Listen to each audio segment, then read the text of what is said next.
All right, everybody, hello and welcome back. Today what we're going to do is we are going to explore what we call finite differences, and we're going to see how that ties in to how we write the equations of those functions. So to start this off, we are going to explore a little bit on our own. What I'm going to do is I am going to task us with trying to determine what type of function is represented in each of these three tables. So we've got our first one, second one, and third one. All right, just a little hint, they are all going to be different, but we're just going to start with something that should be familiar to us. Now, if we take a look at this first one, we've got the points -3, -2, -2, 4, -1, 10, and 0, 16. As we can see, each of our x values is going to increase by 1 every time. And if we take a look at our y values are actually going to increase by 6 every time. So if our goal is to figure out what type of function this is, many of us would be quick to conclude that this is a linear function because there is a constant rate of change in our output values. And that's correct. We would say that the first difference in our outputs is constant. The difference between these two was 6. The difference between these two is 6, and these two is 6. All of our differences are 6, so it is a constant first difference, which is what tells us that it is a linear function. Now, we're going to apply the same level of thinking to our next example. We've got the points -1, 2, 0, 5, 1, 6, and 2, 5. Again, we should be able to look at this and determine, okay, this one is going to be a little bit different. It is not necessarily going to be linear because we have repeated y values, output values. So let's just follow the same thinking just to use something we're familiar with. And what I'm going to do is I'm going to explore that first difference. The difference between these two output values is we are adding 3. The difference between these two is we are adding 1. And the difference between these two is we are subtracting 1. So as we can see, this is not a linear function. I'll write on this side here. It's not linear. And it's not linear because that first difference is not constant like it was over here. Okay, so where do we go? Now, we've got a couple different options. Many of you might, again, pick out the symmetry that we see in the table here. Some of us might also take a deeper look at our differences. When we look at the first difference, those numbers were not the same, but there is a pattern. Now, that pattern is that to go from one difference to the next, we are subtracting 2. To go from the next to the next, we are also subtracting 2. So similarly to what we did over here, this had a first difference that was constant, so it was linear. This one has a second difference that is constant, so it is going to be a quadratic. If we're not completely convinced, I know, I'm providing you with some extra information here. What we could do is we could, sketch a graph of these points and see what type of function we will see, excuse me. The main idea here is, as we can tell, there is symmetry, on either side of this point. So what that tells us is the next point will likely have an output of 2 as well, which we know is true for quadratic functions since they are symmetric on either side of our axes of symmetry. So, using that extra bit of information that I have, I am able to conclude that this is in fact a quadratic function. And we can look and see that the second difference was constant. Now, I'm sure you could guess we're going to follow the exact same idea here. We have -1, -1, 0, 0, 1, 1, 2, 8, and 3, 27 as points of our function. So let's take a look at that first difference just to make sure it's not linear.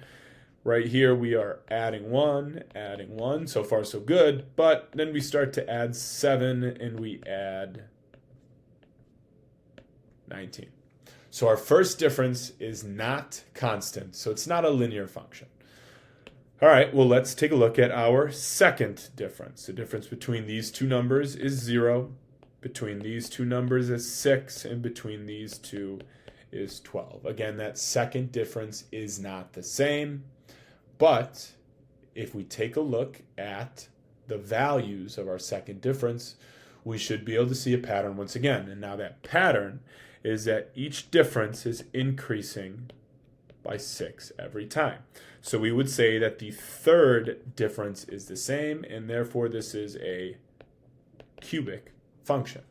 Now what we're just doing here is we are using what we call finite differences to determine what type of function is represented in each table. This first one had a constant first difference, so it was linear. The reason that is we know equations are linear because they have x to the first power. The degree here is 1. We know that an equation, is quadratic because the degree, or the highest exponent, is 2. Just like we know an equation is cubic because the degree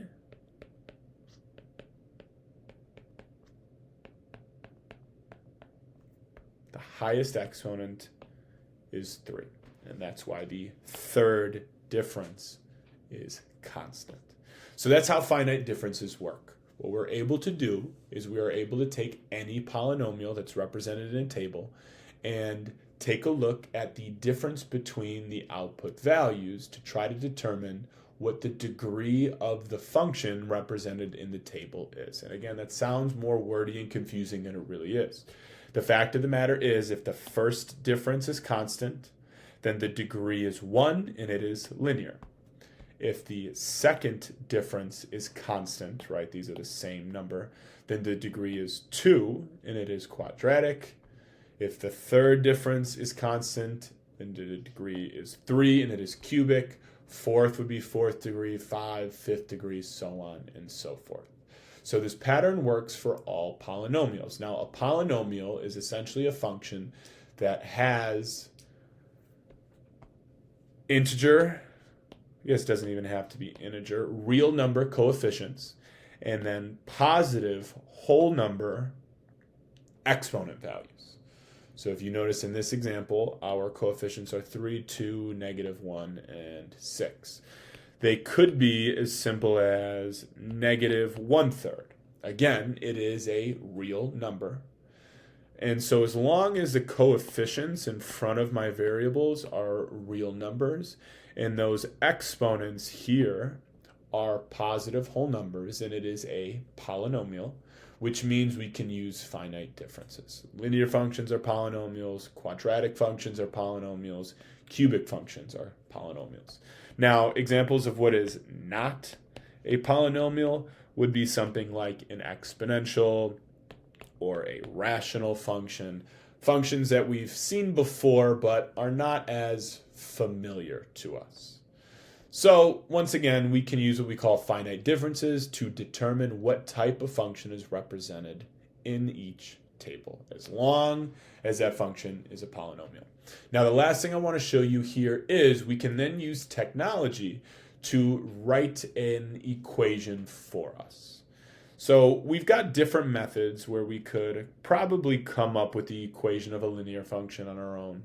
We could do it with quadratic. We've done things similar. We haven't done it with cubic functions or anything higher than that, but what we have done is use technology to write equations. Those are writing regression models, or models that fit the data as best as possible. So let's kind of recap a little bit here. What we can do is we can take a table of values and we can plug it into our calculators, into Desmos, and we can see what it looks like. Now, as you can hopefully see, this is a quadratic that is concave down. So we are flowing from here up and then back down. If we wanted to write an equation for it, the easiest way we can do is we can put it into our calculators or Desmos, and then we can write in a regression model. y1 tilde, which is our squiggly line, a x1 squared plus b x1 plus c. What this is doing is this is telling my calculator, hey, take the x1 and y1 values from the table above, and in this case, write a quadratic function that would pass through those points as best as possible. Now we get an a value of -1, a b of 2, and a c of 5. So what this means is -1, 2, and 5.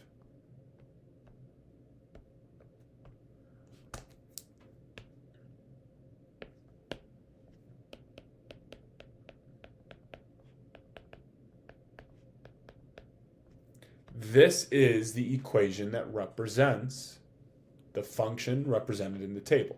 Now, I made this equation up before just so we could focus on the exponent part, but this is the actual equation for the function that's represented up here.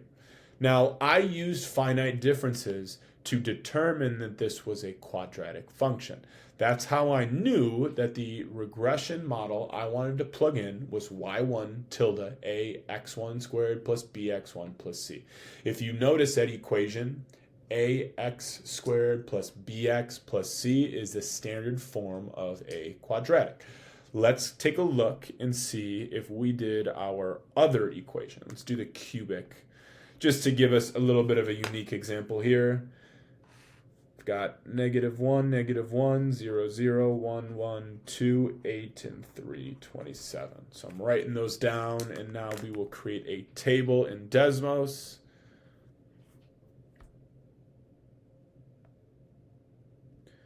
We have -1, 0, 1, 2, and 3.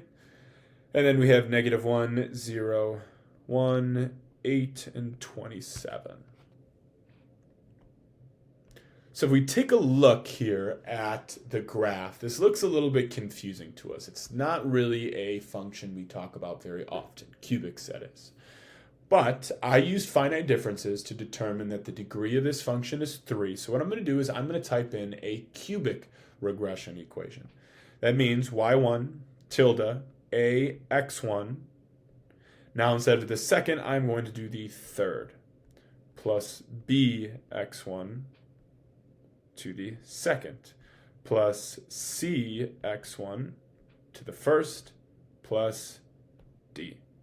Now what it does is it gives me a, b, c, and d values for the equation of a cubic function that will pass through the points given in our table.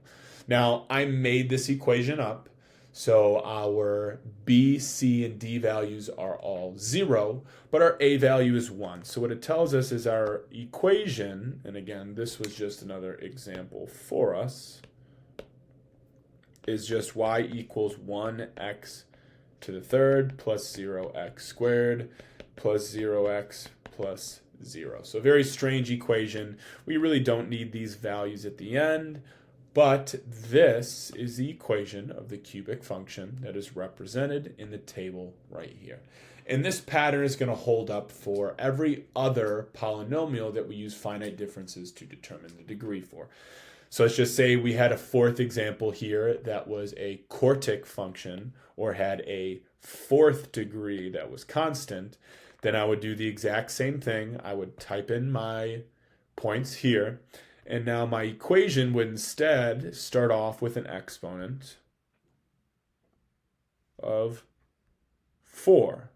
So it'd be a x1 to the fourth plus b x1 to the third plus c x1 squared plus d x1 to the first. Now the next letter, A, B, C, D, E, is not one we're going to want to type into our calculators. We are not going to type in E because, as we know, E is a value. Specifically, it's about 2.72. And so instead, we're just going to jump to the variable f, and again, it gives us our values here. Now, this function is obviously not a quartic function, does not have a degree of 4, and to be honest, we aren't going to do that very often. We are strictly going to focus on the quadratic side of this. So the point is, we can use finite differences, which is this process here, to determine the degree of our function. Now that we know the degree here is 2, we can type it into Desmos and come up with a quadratic regression equation that matches our polynomial represented inside our table. Okay, as always, thank you for listening. If you have any questions or concerns, please feel free to reach out. Thanks.